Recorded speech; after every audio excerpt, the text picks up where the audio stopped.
Welcome sa DRS 2.0. Fresh at nagbabagang happenings ba ang hanap mo? Mga padabarkads man yan o mga trending topics? Pues, sagutan natin yan. Kaya naman isubscribe nyo na ang ating channel para sa mga nagbabagang balita everyday. So, ayun, welcome back again sa ating YouTube channel mga Kadabarkads. And for tonight's video nga, pag-uusapan po natin ay tungkol sa mga ganap sa loob at sa labas ng Eat Bulaga, particularly dito po sa kinakaharap na usapin ni Bossing Vic Soto. But before that, nais ko lamang pong i-congratulate si Atasha Mulak and ang pamilya Mulak sa kanilang commercial. So, yan po, pinost na po ito ng Jollibee. And nakakatuwa lang dahil talaga naman pong inuulan si Atasha Mulak ng endorsement. So, simula po nang siya ay naglagi dito po sa Eat Bulaga, ang dami na pong mga advertisers na nagtitiwala kay Atasha Mulak. Nakita po kasi nila na napakagaling ding mag-handle ni Atasha ng mga endorsement. Samantalang itong show sa programa ng TV5 na magwawakas na, aalisin na nga ba ito sa TV5? Ayon kasi sa Kapatid Insider, in a recent Facebook post on Wednesday, TV5 hinted at the upcoming finale episode of their showbiz team game show, Quizmosa. In recent days, the Kapatid Network posted the comeback airing of the hit telenovela Marimar, which is said to air again starting January 20. Could this be the replacement for Quizmosa after more than 4 months of airing, or there will be a change? We will find out in the coming days. So marami pong nagsasabi na dapat once a week lamang daw itong Quizmosa. And sabi naman ng iba, parang bagay daw po ang show na talk show na lamang dito po kay OG Diaz. Kasi yung Quizmosa daw po ay medyo nakaka-boring. Kaya naman, siguro ay papalitan at tatapusin na after 4 months. Samantalang si Gerald Napoles naman po, mga Kadabarkads, ay nagbigay ng reaction tungkol kay Daryl Yap at kay Vic Soto na issue. So alam niyo po ba kung ano yung naging reaction niya? Since kaibigan niya po si Daryl Yap and kaibigan niya po si Bossing Vic Soto, sabi niya sana daw magkaayos na si Daryl Yap at itong kampo po ni Bossing Vic. So napaka-positibo lang po nitong si Gerald Napoles, no? Pero para sa akin, di ko alam kung magkakaayos sila Bossing Vic and nitong si Daryl Yap, no? Siguro kung nagdesisyon na ang korte, 'di ba, at matalo itong si Daryl Yap at magbayad ng 35 million para po sa danyos ng nasira niya po na reputasyon ni Bossing Vic Soto, kasi libel po yan, no? Mabigat po yan, mga Kadabarkads. Samantalang sa recent interview naman po nitong si Buko de la Cruz, si Attorney Buko de la Cruz, ang legal counsel po ni Bossing Vic Soto, inireveal niya po doon, mga Kadabarkads, na tinitingnan po niya yung mga account nitong si Daryl Yap and nakikita niya na hindi pa daw nito tinitake down yung mga posts nito sa kanyang social media.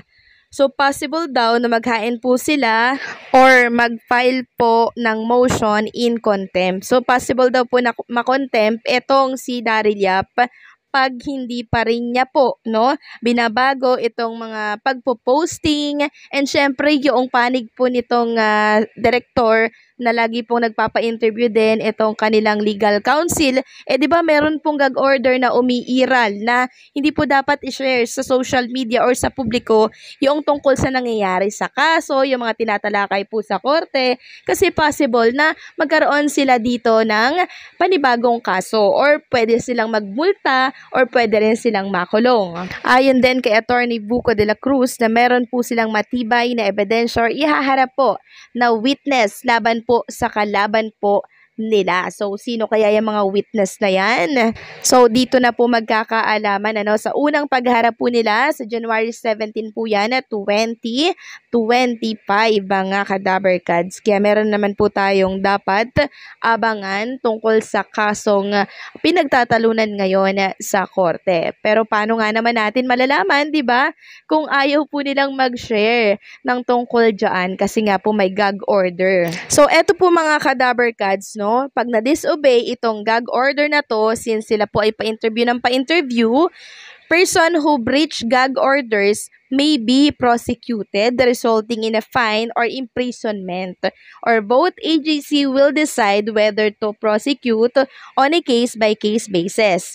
The severity of punishment will depend on the specific provision which has been contravened. And eto pa mga kadaver cats, violating a gag order is a crime subject to all the consequences, no, of comparable crimes from jurisdiction to jurisdiction. Since gag orders usually apply, no, to statements made outside of a judicial proceeding in direct contempt, judge must conduct an evidentiary hearing to determine whether the violation occurred, whether the violation must have been intentional, depends on the content of the order that was violated. But in any event, an accident violation will probably exact less punishment than an intentional violation. Kasi po kanina mga dabarkads, nag-post na naman po itong si Daryl Yap ng tungkol po dito sa movie po nila. Sabi po dito ni Daryl Yap, the so-called soft drinks beauties, young girl who each took a stage name from a popular soda brand.